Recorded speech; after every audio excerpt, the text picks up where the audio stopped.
Everyone has heard of Sharia law, but the point is that Sharia is much more than law. It's much more than courts and legal decisions, although it does include that. It's actually a manual for a civilization. It includes customs, attitudes, manners, theology, philosophy, how to knock at a door, how to say hello, how to have sex, how to raise children, and how to relate to Kafirs. And if you're a Kafir, you need to know that you're already following some aspect of Sharia. Now, by the way, no nation is 100% Sharia, even Saudi Arabia, for instance, although Sharia definitely influences its entire legal system. The reason is that Sharia is not sophisticated enough for the modern life. Countries that use a great deal of Sharia are Saudi Arabia, Sudan, Iran, Iraq, Afghanistan, Yemen. Now, what's important is that nations can choose a little or a lot of Sharia, but if you're Islamic, you'll always have some Sharia. In the early 20s, Kemal Ataturk basically had a revolution in Turkey, and the Sharia was fairly well done away with. But today, the Sharia is coming back to Turkey. Now, unbeknownst to you, you're already following the Sharia here in America, or at least America's following it for you. Here's one of the ways we follow Sharia. Have you heard any good Muhammad jokes? You've heard jokes about St. Peter, Jesus, and God, but I bet you've never heard one about Muhammad. And what about those cartoons, the Muhammad cartoons? Remember those? In Tennessee today, and through the rest of America, textbooks increasingly tell only the Islamic side of history. A clerk who is a Muslim may apply for a job, and then when they get it, show up wearing a hijab and demand that they be allowed to wear their hijab on the job. Now, it's sometimes what's important is what you don't see. And the next time you go to a movie and the bad guys are white or black, ask yourself this question: how come they never seem to be Muslim? A way that the Sharia is followed in America is at interfaith gatherings in which Christians, Jews, and Muslims get together. The rules forbid the Muslims being offended.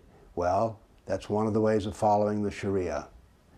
There's no critical study that I'm aware of in any university or college about Islam. Now, when I say a critical study, I don't mean a Survey 101 Religions of the World.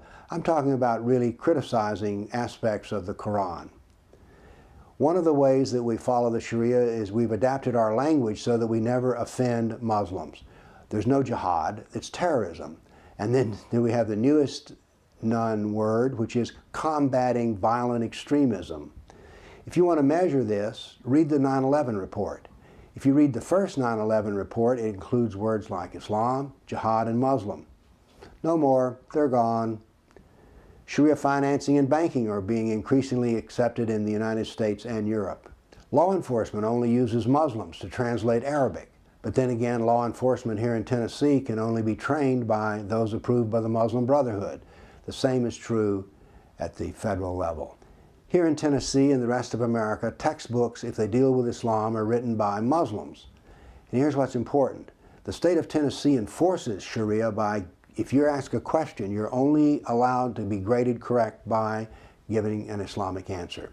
One of the things that you're taught in textbooks now is that Christians, Jews, and Muslims all worship the same God, which is a load of bunk. But that's the only acceptable answer. So in the state of Tennessee, if you ask the question, do Christians, Jews, and Muslims worship the same God? And you say no, the state says you're wrong. They enforce the Sharia.